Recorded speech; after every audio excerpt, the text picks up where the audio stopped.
La dernière fois, je vous ai fait un post sur Royal Bodyguard, donc un livre romance MM.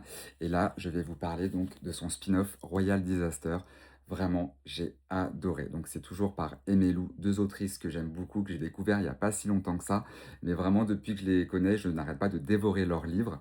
Alors, Royal Disaster, on va suivre Pia, qui est une princesse héritière, et Apollin, qui déteste la monarchie.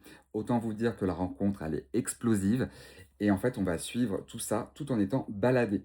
On ne va jamais savoir où les protagonistes vont aller, parce que c'est ça qui est assez intéressant, c'est que c'est une romance où on pense finalement connaître la fin, on pense, se dire: «Bon, bah, ça va se terminer comme ci, comme ça» et en fait, on est baladé à droite, à gauche en permanence.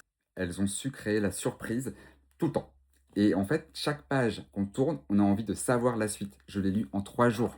Je vous montre, c'est écrit assez gros quand même si, ouais, le livre est assez épais, hein, quand même.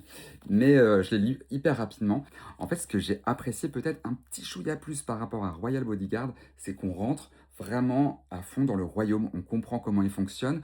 On voit aussi tout ce qui est, autour, bah, de la liberté d'être soi, les conséquences que peuvent avoir certains actes et je trouve qu'il est, hyper, intéressant pour vraiment entrer dans l'univers de, bah, de la royauté, de Royal Bodyguard et Royal Disaster, du coup, parce que j'ai pas de Royal Disaster. Donc ça, c'est génial. Si vous cherchez une romance, à lire, je vous le conseille vivement, surtout que vous pouvez le lire sans avoir lu Royal Bodyguard. Ils se lisent vraiment indépendamment l'un de l'autre. Même si, là, je parle pour moi, je préfère toujours lire le premier et ensuite le deuxième, parce que forcément, il y a des petites références, mais ça ne gêne absolument pas de le lire sans avoir lu Royal Bodyguard. Donc en tout cas, un gros merci les filles d'avoir écrit cette pépite. Maintenant, je veux juste une autre histoire dans le même royaume là. N'importe qui, mais je veux retourner dans le royaume.